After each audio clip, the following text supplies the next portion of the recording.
The Carolina Panthers have not played very many big games over the last couple of years, but it's hard to ignore the importance of Sunday afternoon's trip to Seattle. We'll break it all down right here on Locked On Panthers. You are Locked On Panthers, your daily Carolina Panthers podcast. Part of the Locked On Podcast Network, your team every day.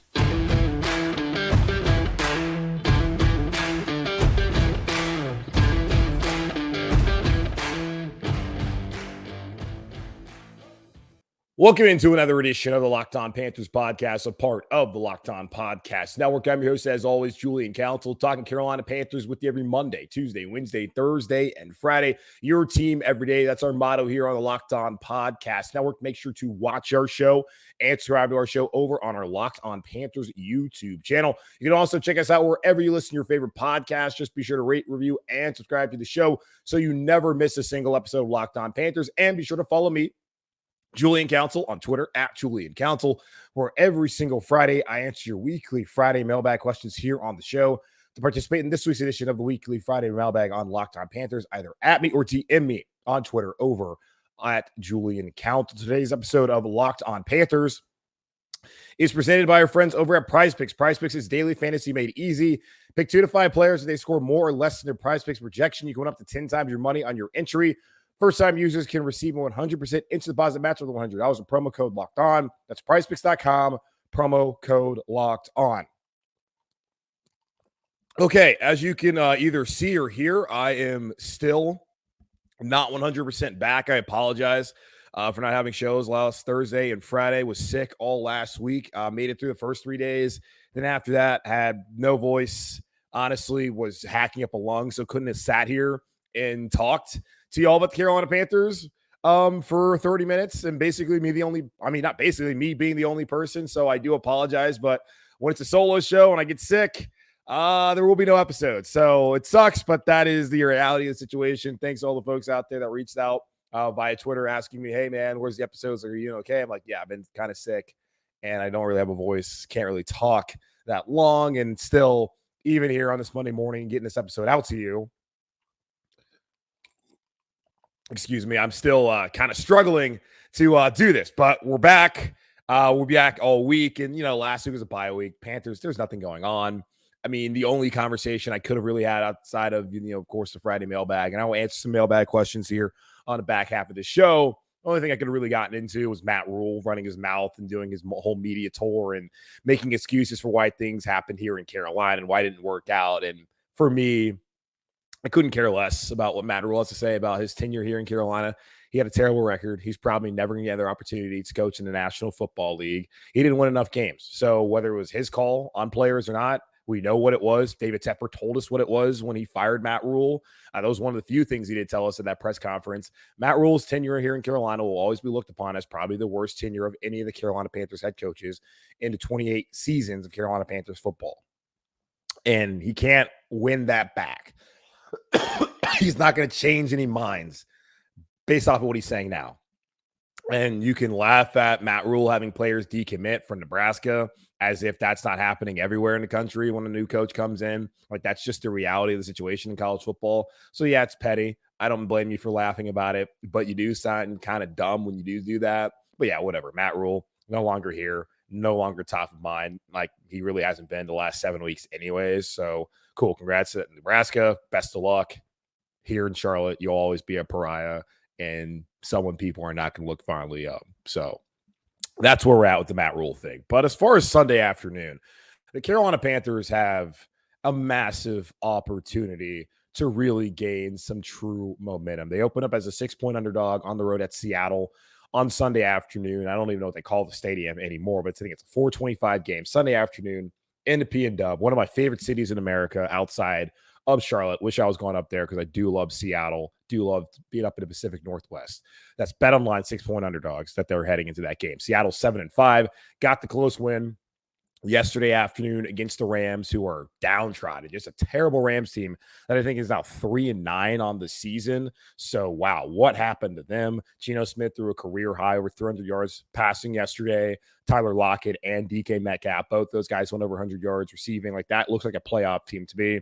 And now looking at not Seattle, but San Francisco, losing Jimmy Garoppolo for the rest of the season with a foot injury. I understand Brock Purdy played well when they're winning against the Dolphins. Seattle's probably the team to beat out west in the NFC West and is looking at trying to host a home playoff game. So it's not just a big game for Carolina. It's become a massive game for them, as they are clearly, in my opinion, the team that should win the NFC West. And no one would have thought that this time last year, if you would have been told it would happen, but really, especially 4 or 5 months ago, and even 2 or 3 months ago when the season started, that Seattle would be in this position. Now, I don't think many people thought 7 weeks ago when the Carolina Panthers fired Matt Rule that the Panthers would also be in a position where they could be the NFC South champions. And they got even closer to it, at least being in contention when Atlanta lost on Sunday to the Pittsburgh Steelers. Now they're only a half game back of Atlanta. Tampa Bay and New Orleans play tonight on Monday Night Football. Everyone who's a Carolina Panthers fan that wants this team to go to the playoffs, now that's not everybody I'm talking to right now, but everyone who wants this team to have success and go to the playoffs should be rooting for New Orleans to win that game. If that happens, Carolina will be a game back of Tampa Bay heading into Sunday's matchup at Seattle. So feasibly, the Carolina Panthers could start off the week game back and then come out of Sunday night and be tied for first place in the NFC South. For all the folks out there who also want Steve Wilks to be the permanent head coach here in Carolina, this is a game that his team has to win. I don't want to hear any excuses if they lose this football game on Sunday, because for me, without the context of seeing what's going to happen, it's going to feel a lot like same old Panthers. You get a big win, you have a bye week, you lay an egg on the road if they lose on Sunday in Seattle. They could play a great game, but there's nothing here where you can sit back and you can have moral victories, because we're past that point with 5 games left to go. You have one of the worst schedules remaining in the NFL. This is a game you have to be able to come up with and win. I understand they can lose and still have an opportunity to beat Pittsburgh and a Detroit team that's looking really competitive the next 2 weeks at home before going on the road and finishing the season off against Tampa and at New Orleans, both on the road. So I understand all that, but Sunday is so important if you really want to announce yourself as a team that can actually be a playoff team this year. They have not won back-to-back games. They have not won a game on the road. They can do both of those on Sunday with the win in Seattle. So that game is one of the biggest games the Panthers have had in a few years. Didn't have any big games last year, honestly. I mean, we had the homecoming, but that was still a point where the team was 500. Yes, late in the season, but wasn't big, and it wasn't big as far as I think the game in Seattle is on Sunday. And especially look at the history that this team's had with Seattle. I understand Russell Wilson's not there, Richard Sherman, and all those guys from the Legion of Boom, but still, when the Panthers were trying to get over the hump, back when Steve Wilks' first year under Ron Rivera, this was the team that they needed to get over. And this, again, is the team they have to be able to prevail against on Sunday if they want to position themselves in the NFC as far as the NFC South standings go with the big win on Sunday. So this is the biggest Panthers game I remember them having in a few seasons, because honestly, we just have not been in it late in the season. And because the NFC South's terrible and Steve Wilks has been able to circle the wagons, the Panthers are still playing meaningful football games in December, which is what everyone should want. I understand draft picks, I understand quarterbacks and all of that, but this team has a chance to take advantage of a weak division and a weak schedule to finish off the season and host a playoff game at Bank of America Stadium for the first time since 2015. That's a long time, y'all. So I'm hoping to see it, but they got to win on Sunday at Seattle, where they open up as 6-point dogs against the Seahawks Sunday afternoon out in the P&W. Okay, as I told y'all, going to answer some mailbag questions. A lot of y'all, of course, asked about the quarterback situation, like what do they do depending on how things end up and whether that's even the right decision at all. So take a quick pause here on the show, come back and answer some of your weekly Friday mailbag on a Monday questions here on Locked On Panthers. This holiday, find what you love at Total Wine and More. With so many great bottles to choose from, it's easy to find a new favorite single barrel bourbon or the perfect gifts for everyone on your list with some help from a friendly guide. And all with the confidence of knowing you found something special for the lowest price. You'll love what you find only at Total Wine and More. Curbside pickup and delivery available in most areas. Visit TotalWine.com to learn more. Spirits not sold in Virginia and North Carolina. Drink responsibly. Be 21. At Locked On Panthers, we believe home should be where you and your family feel safest, especially over the holiday season. This season, give yourself and your family the gift of peace and protection with the #1 rated home security system, SimpliSafe. And right now, SimpliSafe is offering Locked On Panther listeners 40% off a new security system. But don't put this off. Here's why I love it. SimpliSafe was named the best home security system of 2022 by U.S. News and World Report in a third year in a row. That is in an emergency 24/7 professional monitoring agents use Fast Protect technology exclusively from SimpliSafe to capture critical evidence and verify the threat is real so you can get higher priority police response. SimpliSafe is home security with advanced sensors for every room, window, and door, HD security cameras for inside and out, smarter ways to detect motion that alert you only when a threat is real, and even hazard sensors that detect fires, floods, and other threats to your home. Don't miss a chance to save big on my favorite security system. Get 40% off any new system at simplisafe.com/lockedonnfl today. That's simplisafe.com/lockedonnfl. There's no safe like SimpliSafe.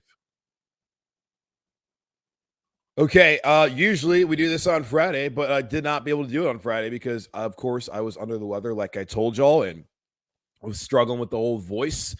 Still got a little issue with the old voice box today, but we're going to get into some mailbag questions here on a Monday edition of Locked On Panthers. Didn't want to leave people hanging, and I already had a couple questions that kind of already have been answered. Like someone asked me about, hey, man, what about Michael Penix Jr. out of Washington? Could he be a likely guy in the second round? Well, Michael Penix Jr. is going to stay in Seattle and give it an old 6-year. They were killing the board in the Huskies who won 10 games, which is great for them and great for him. But yeah, so he's off the board. But there's other quarterbacks that we can, of course, discuss. Will Levis is already declared for the draft. Haven't heard anything from Bryce Young yet. I imagine that's going to happen. And then, of course, CJ Stroud is kind of focused on winning a national championship. So we'll have the conversation, of course, throughout the next 4 months. But let's get into some mailbag questions here from Natalie. We said, hi, Julian, wanted to run something by you. I apologize for the length. Okay.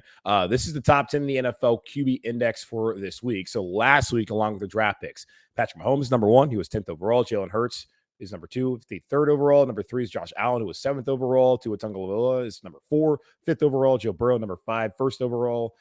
Lamar Jackson, 6, is 32nd overall.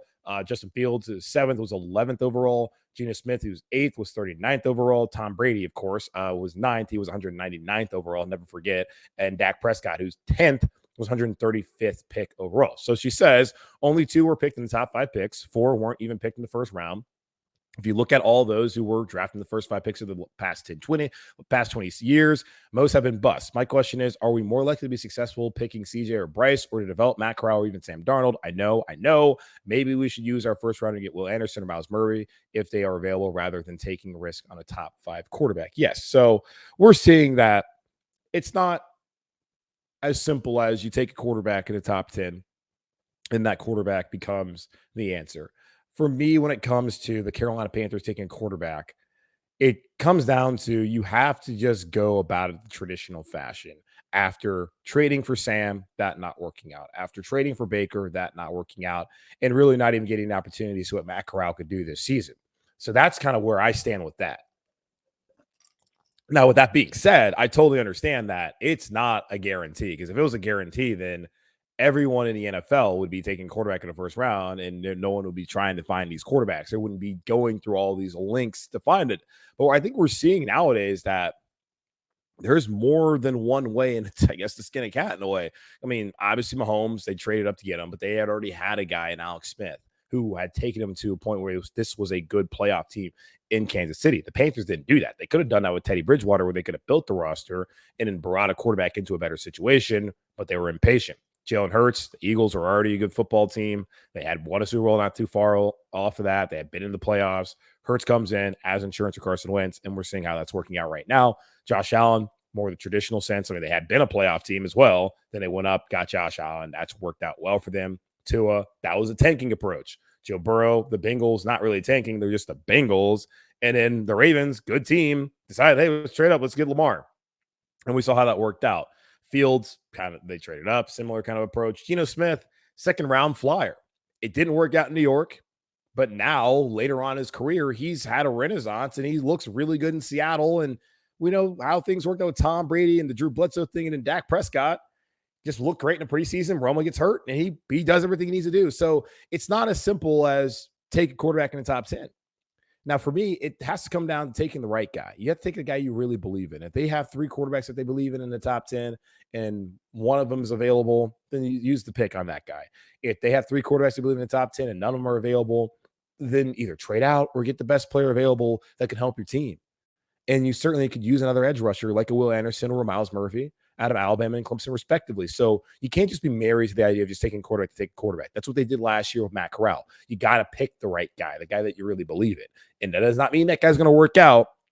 But for me, you got to stay disciplined in this. And Federer's talked about it. They certainly have to practice what they preach this season if they're going to go out there and find the right guy for this team. Now, let's see. Moving forward to Eric, who's also asking the quarterback question. And Eric, Kyle, and Owen all asking basically the same question about Darnold and Corral. Eric says, try to be happy about the Panthers winning, but can't help but think about the need of drafting a quarterback. If we end up 6-11 or around that mark, that may put us out of range. Do you expect that the Panthers would trade up to get a quarterback or try and ride out a Darnold, Corral, Walker-led team and go best available? Kyle asking a similar question, being if the Panthers end up winning a few games, lose a chance to take a quarterback, do you think they move forward with Sam or in Corral or draft a later quarterback prospect or fill in a different position? I don't know, when it's been a year of the quarterback merry-go-round, do we A, draft the quarterback, or B, hold out for Matt Corral and see what he can do? So a lot of questions in there, basically just a different way to word every single one of them. If they need to trade up, I do think they'll trade up. They were able to get some picks from the 49ers with McCaffrey that basically equate to a first-round pick. They can certainly use those to move up. That means then you're losing some of the picks that you had, but if that's what they got to do, I think they'll do it. Is that what I want them to do? Not necessarily, but if that's what they feel like the best path forward is, then that's what they'll do. Now, I don't necessarily think that they want to do the whole ride it out with Darnold, Corral, and Walker just because they couldn't get a quarterback in the draft. If anything, if that comes down to a point where they're going to ride it out with Sam and Matt Corral next year, it's because Sam Darnold plays well over the next 5 weeks and the Panthers went to the playoffs. Other than that, I don't think the Carolina Panthers are going to be like, yeah, we're just going to throw it in the towel. Because if that's the case, that's what they should have done this past year, was ride it out, especially seeing how things didn't work out with Baker. And there was a point in time in the summer where I was saying, just move on. You didn't bring in Baker during OTAs and mandatory minicamp, just move on. Like, I understand when it happened that the best thing for the Panthers was to try and give it a go. And Matt Rule's one who's pushing for that. He'll probably lead you to believe that it wasn't his idea, but whatever. But that was the best path forward in a way, like they needed to do something. But also I had the thought of, why don't you just write it out? Like, you believed in this guy last year. You have a better infrastructure with the offensive line this season. Why not? He's been here all offseason. Why not give him an opportunity? So the only way I see them writing it out next year with Corral and with Darnold and maybe even PJ is if Sam Darnold plays well the next 5 weeks and the Panthers go to the playoffs. And I guess Steve Wilkes is probably still the head coach here. That's like how I see that happening. And as far as do you take a quarterback later on? Why would you do that? You just drafted Matt Corral last season. If you're going to take a quarterback in a draft, it needs to be someone who's among the top prospects early in the first round. There does not need to be, hey, let's just take a somebody, I don't know, what's the quarterback at Stanford, I forget his name. Let's not just take him to take him like they did with Matt Corral in the 3rd round last year. You already have that dude that you took in the middle part of the draft. Take a quarterback in the 1st round, or we'll see how it pans out. Because honestly, it's hard to even really answer these questions without knowing how the next 5 weeks play out. Like, we really need to see the next 5 weeks play out and see how Sam Darnold plays. And I know. You're like, and like Natalie said, you're probably thinking to yourself, okay, well, we know Sam's not the answer. And I agree, he's not the answer. But it's possible, like with Geno Smith, we saw things didn't work out early in his career. Now, Geno's a lot more experienced in this league than Sam Darnold is, but we've seen the first 4 years things didn't work out for Sam. Maybe what Sam needed was a sit for a little bit, like Geno sat for a long time, recalibrate, get some perspective on some things, and then come in, not be asked to be the entire offense, which he's not being asked to do because he has a running game. And hell, Steve Wilkes does not want that to be the case. And then he can have success. His first game was fine, 11 for 19, 1 touchdown, one of them rushing as well. Didn't turn it over, could have at the goal line as we saw. But Sam, played a solid game. Can he do that again in the next 5 weeks? So we'll have to see how it really plays out before I can really answer these questions definitively. Like, I have kind of my principled stances and ideas of how I like for them to approach it, but still here on December 5th, pretty hard for me just to say this is absolutely what they should do when approaching the draft moving forward. Okay, let me take another quick pause here on the show, come back and answer a couple more of these weekly Friday mailbag questions on a Monday here on Locked On Panthers. But before I do that, let's talk about our friends over at PrizePicks. So how does PrizePicks work? You pick 2 to 5 players. If they score more or less than their PrizePicks projection, you can win up to 10 times your money on any entry. No competing against other people. It's just you versus the projections available. PrizePicks offers projections on any sport that you can watch. This includes the NFL, the NBA, Major League Baseball, NHL, PGA Tour, college football, men's and women's college basketball, soccer, the World Cup still going on over in Qatar, NASCAR, tennis, cricket, and so much more. Entries can be made in 60 seconds or less. It's that easy, safe, and fast withdrawals. Currently operational in over 30 states and Canada. Download the PrizePicks app or go to prizepicks.com to sign up and play daily fantasy sports. First-time users can receive 100% instant deposit match up to $100 with promo code Locked On. If you deposit $100, PrizePicks will give you $100. If you deposit $50, PrizePicks will give you $50. Don't forget to enter promo code Locked On at sign up for an instant deposit match up to $100 when you download the PrizePicks app or go to prizepicks.com today. All right, let's answer a couple more questions here, then get out of here on this Monday edition. The next time I record will be, I guess, later on this afternoon because I usually record the day before. For the YouTube people, I typically put out the episode from the next day. So, like, if it's Monday show, of course, that's always Sunday. But if it's like a Tuesday show, I usually put it out on YouTube, like on like Monday night. But I'm going to be doing it all in the morning this week, just so everything kind of has enough space for people to view it before putting out the next episode. And we'll get back to like next week being the normal, like the night before you'll get the YouTube part of the episode, whereas the podcast comes out midnight West Coast time every day. So we'll get back to that starting tomorrow, at least for the podcast people. But as far as the YouTube people, going to probably be coming out around 7 a.m. the rest of the week. That's typically when the Friday mailbag show comes out. So just give you all a heads up there programming wise, but won't be able to record after Monday Night Football. So won't really know the result, but of course we'll have more things to talk about. I don't know if Steve Wilkes talks today or not, but we'll have things I'll figure out to talk about here with Carolina Panthers later on. But here's your episode for today, of course. Over to Fred, who had a question about Shaq Thompson. Like, Shaq will renegotiate his deal to stay next year, or will he sign/draft a replacement, or will we sign/draft a replacement? Yeah, so Shaq Thompson, I looked this up a couple weeks ago. I still believe that if the Carolina Panthers move off of Shaq Thompson, they would then have $13 million that they would save in cap space, and then there would also be a dead cap hit. Let's see if the Spotrac will pop up for me and give me more definitive answer here on Shaq Thompson and his contract. As, hey, we're doing a podcast, we're doing it live. My Wi-Fi is going slow. Okay, so let's look at it. Shaq Thompson, he's under contract next season. There's not really an out in his contract looking at it because he's renegotiated the last couple of years. So, yeah, there are no cap savings for the Carolina Panthers. Well, actually, hold on. That's right now. 2023 is what I need to look at. All right, so there are cap savings. They would save $13 million against the cap if they release him or trade him before June 1st. And then there would be an $11.3 million dead cap hit next season because, of course, they kicked the can down the road 2 years in a row with Shaq Thompson in restructuring. If they were able to release him after June 1st or trade him, it's basically the exact same thing. $13 million of cap savings, and a dead cap hit is all in 2023 and not moving over to 2024, which is typically you can split it a lot of times post June 1st. So the Panthers got to weigh the option of, do you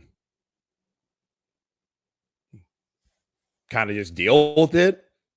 Do you restructure again? Do you do some sort of extension? What do you do with Shaq Thompson? He's going to be 29 next season.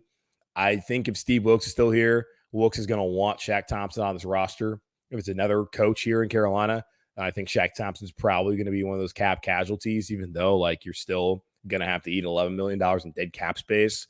I do think the Panthers need to look via the draft to try and find a long-term answer at linebacker, because past 2023, of course, unless they give him an extension to kind of, get some cap flexibility and relief in 2023, it's hard to believe that Shaq Thompson's going to be here past next season.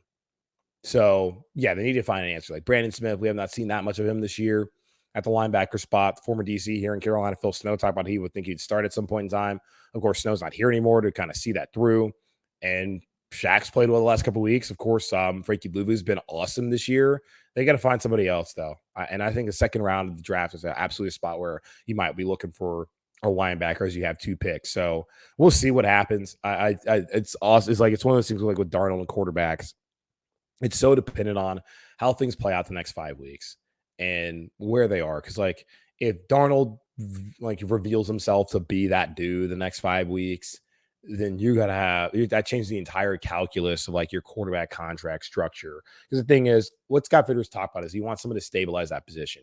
If Sam Darnold goes out there and does that, then like I think he'll be financially compensated accordingly. If he doesn't, then like they'll have to get a quarterback, and then that kind of can give you some relief. Because when you have that rookie quarterback contract, like Fitter was talked about, that gives you the ability to be able to pay guys like Burns is going to need to get paid.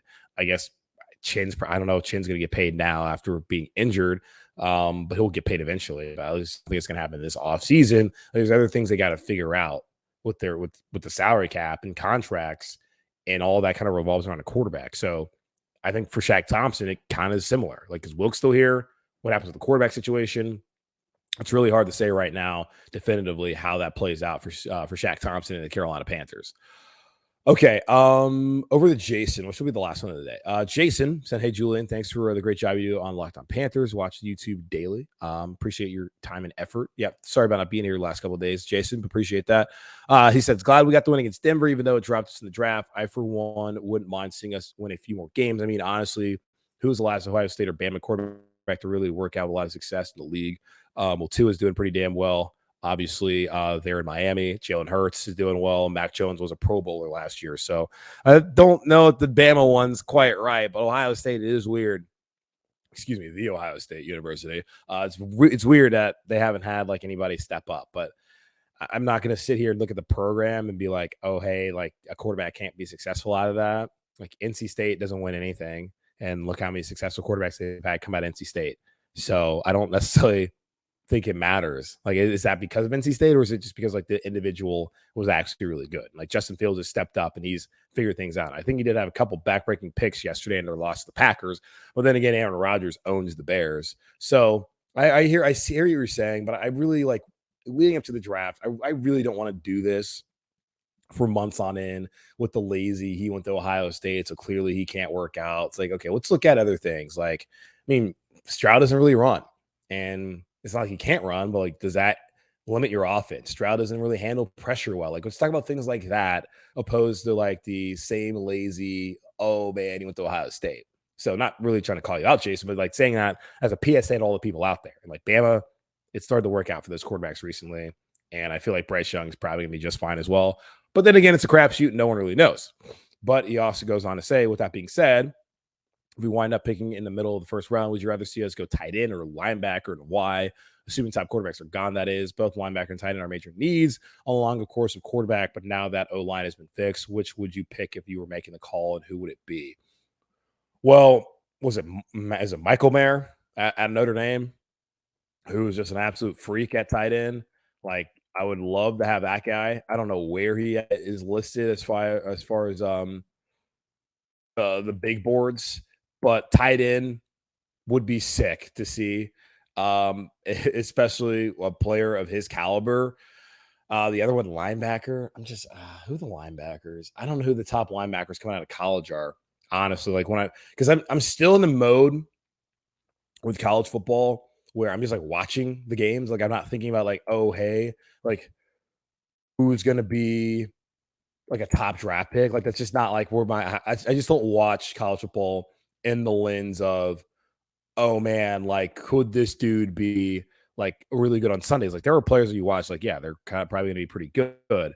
And I'm looking at a mock draft right now from the Draft Network, and for whatever reason, they have Will Levis going number 1, the Houston Texans, which would be hilarious. And honestly, I hope that's what happens. But now I'm just kind of trying to go through it and see if they have any linebackers even listed in the first round. If my computer will cooperate, it's not cooperate as far as look the rest of this draft. So I don't know. Tight end, Michael Mayer, he would make sense. He's been fantastic. Yeah, I'm looking at least this person's mock draft, and I'm not seeing a single linebacker that they have going in the first round. They have Mayer going 20th to Seattle. in this mock draft currently.